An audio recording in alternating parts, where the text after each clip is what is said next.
యేసు నామము ఉచ్చరించడం ద్వారా, జపించడం ద్వారా మనము రక్షించబడతాం. యేసు నామమందు మనకు రక్షణ. యేసయ్య నామం శక్తి కలిగినటువంటి నామం, పరిశుద్ధమైనటువంటి నామం, పాప పరిహారము వసిగేటువంటి నామం, రక్షణ నామం. మరి అటువంటి నామములో ఈరోజు ప్రత్యేకంగా ఈ నూతన సంవత్సరాన్ని మనం ప్రారంభిస్తూ ఉన్నాం. ప్రియమైనటువంటి సహోదరి సహోదరులారా, మనము పునీతులు పేతురు గారు, పౌలు గారు, శిష్యులందరూ యేసయ్య నామములో అనేకమైనటువంటి అద్భుతాలు చేశారు. యేసయ్య నామములో అనేక మందికి రక్షణ కల్పించారు. యేసయ్య నామములో అనేక మందిని స్వస్థపరిచారు. అపోస్తుల కార్యాలు 3వ అధ్యాయము 6వ వచనములో ఒక పుట్టిగుడ్డువాడు పేతురు గారిని భిక్షం అడుగుతూ ఉన్నప్పుడు పేతురు గారు పలికినటువంటి పలుకేంటో తెలుసా? అప్పుడు పేతురు, నా దగ్గర వెండి బంగారం ఏమీ లేదు, నాకు ఉన్నదంతా నీకిచ్చేదను. నజరేతుడగు యేసు పేరిట నీవు నడుముము అని యేసయ్య నామములో స్వస్థపరిచినటువంటి సంఘటన అపోస్తుల కార్యాలు 3వ అధ్యాయము 6వ వచనములో మనం చూస్తాం. అదేవిధంగా పునీత పౌలు గారు, ప్రియమైనటువంటి సహోదరి సహోదరులారా, పౌలు గారు యేసయ్య నామమును ఆయన నుదుట మీద ధరించాడు. అందుకే అందరికీ సువార్తను బోధించాడు. యేసయ్య నామమును పెదవుల మీద ధరించాడు. అందుకే నిత్యము యేసయ్య నామాన్ని స్తుతించాడు. పునీత పౌలు గారు యేసయ్య నామమును తన చేతుల మీద ముద్రించుకున్నాడు. అందుకనే అనేకమైనటువంటి లేఖలు రాశాడు. పునీత పౌలు గారు యేసయ్య నామాన్ని తన హృదయములో పదిలపరుచుకున్నాడు. అందుకే తన హృదయము యేసయ్య నామం పట్ల రగిలిపోతూ ఉంది. మరి యేసయ్య నామం మన హృదయములో పదిలపరుచుకుంటున్నామా? యేసయ్య నామాన్ని మనం పెదలపై ముద్రించుకున్నామా? యేసయ్య నామాన్ని మన యొక్క చేతులలో ముద్రించుకున్నామా? యేసయ్య నామాన్ని మన జీవితంలో ముద్రించుకున్నామా? ఒక్కసారి మననం చేసుకుందాం. ప్రియమైనటువంటి సహోదరుల, యేసయ్య నామములోనే మనం అందరము జ్ఞానస్నానం తీసుకున్నాం. యేసయ్య నామములోనే మనమందరము ఈ యొక్క దివ్యబలి పూజలో పాల్గొంటున్నాం.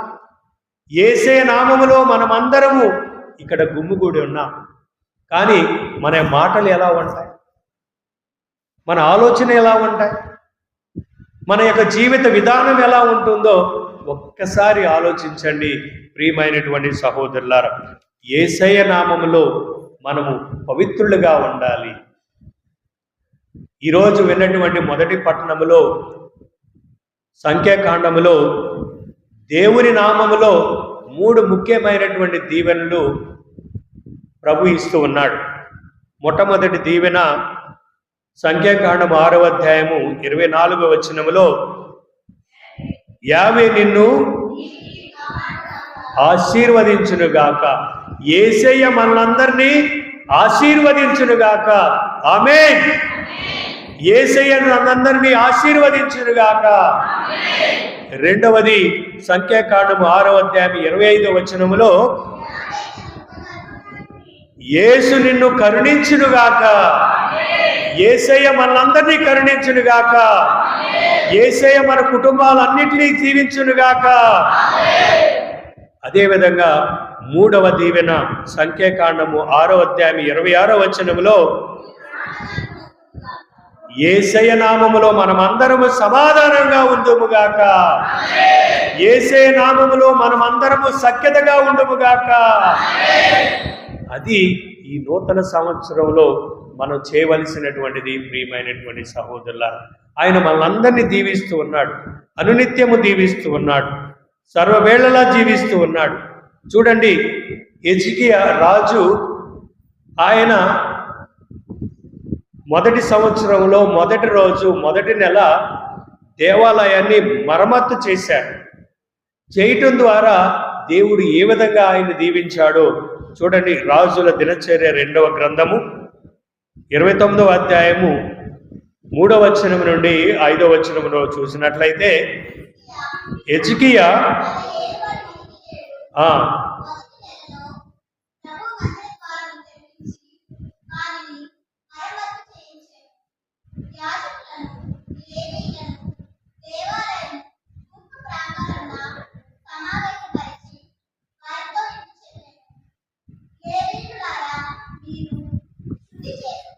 చాలు. మొట్టమొదటిగా మొదటి సంవత్సరం మొదటి నెల మొదటి రోజు హిజ్కియా రాజు దేవాలయాన్ని మరమ్మత్తు చేశాడు. దేవాలయాన్ని మరమ్మత్తు చేయడం ద్వారా దేవుని యొక్క దీవెనలు వారిపై వచ్చాయి. మొట్టమొదటిది దేవుని యొక్క దీవెన, పాడి పంటలు సమృద్ధిగా పండాయి. రెండవది శత్రువుల మీద విజయాన్ని వారు పడిచారు.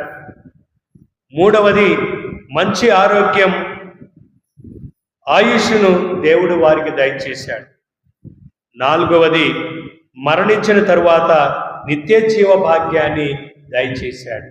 ప్రియమైనటువంటి సహోదరి సహోదరులారా, మన జీవితంలో కూడా మనము యేసయ్య నామాన్ని జపిస్తే యేసయ్య నామంలో అనేకమైనటువంటి మేలు మనం పొందుతాం. చివరిగా ప్రియమైనటువంటి సహోదరులారా, ఈ నూతన సంవత్సరంలో ఆధ్యాత్మిక యాత్రలో ఎదుటకు మనం 5 సూత్రాలను మనం పాటించుకుందాం. ఈ నూతన సంవత్సరంలో ఈ 5 సూత్రాలను పాటించండి. మొట్టమొదటిది ప్రార్థన. ప్రతిరోజు ఉదయం దేవునితో మాట్లాడకుండా మీరు ఏ మనుషులతో మాట్లాడకండి. ప్రతిరోజు దేవునితో మాట్లాడకుండా ఏ మనుషులతో మాట్లాడకండి. ప్రతిరోజు మోకాలు వంచకుండా చేతులతో ఏ పని చేయకండి. మోకాళ్ళు వేసి ప్రభుని ప్రార్థించండి, లేకపోతే ఏ పని మాత్రము చేయకండి. ప్రతిరోజు బైబిల్ చదవకుండా, వాక్యం వినకుండా ఏ వార్తాపత్రికలు కానివ్వండి, ఏ టెలివిజన్ కావండి, ఏ యూట్యూబ్ని కానివ్వండి, దేన్ని మాత్రము చూడకండి. అర్థమైందా? మొట్టమొదటి సూత్రం ఏంటి? ప్రార్థన. ఏ ప్రార్థన చేయకుండా ఎవరితో మోకాళ్ళు వేసి ప్రార్థించకుండా ఏ పని చేయకండి. దేవునితో మాట్లాడకుండా ఏ వార్తాపత్రికలు చదవకండి. బైబిల్ చదవకుండా మొట్టమొదటిగా బైబిల్ చదవండి. చేస్తారా? నూతన సంవత్సరంలో వాగ్దానాలు అన్నాం. ఇదే మనం చేయవలసినటువంటి వాగ్దానం. ఏదేదో కాడిచ్చినంత మాత్రాన మనం పరిశుద్ధులు అవ్వం. మొట్టమొదటి సూత్రం మన జీవితంలో పాటించండి. ఈ సంవత్సరం అంతా ప్రార్థన. రెండవది పఠించండి. బైబిల్ గ్రంథాన్ని పఠించడం ఆరంభించుదాం. పునీతుల కథలను చదవండి. బైబిల్ని చదవండి, దాన్ని అర్థం చేసుకోవటానికి ప్రయత్నించండి. ఒకరితో ఒకరు పంచుకోండి. అది మనం చేయాలి. మూడవది పాటించండి. కనీసం రోజుకి ఒక్క దేవుని పాటనైనా పాడండి. పాడలేమా? కనీసం రోజుకి ఒక పాట, మీకు నచ్చినటువంటి పాట, రోజుకి ఒక్కసారైనా దేవుని స్తుతించేటువంటి పాటలు పాడండి. చివరిగా నాలుగవది ప్రకటించండి. దేవుడు చేసినటువంటి మేలు గురించి ఇతరులతో, సంఘముతో ప్రకటించండి. ఐదవ సూత్రం పాల్గొనండి. విచారణలో జరుగుతున్న ప్రతి ఆధ్యాత్మికమైనటువంటి కార్యక్రమాల్లో పాల్గొనండి, అలగకండి. ప్రతి ఆధ్యాత్మిక కార్యక్రమంలో మీ వంతు మీ పాత్ర పోషించండి. ఈరోజు మరియ తల్లి ఆమె పాత్ర ఏంటి?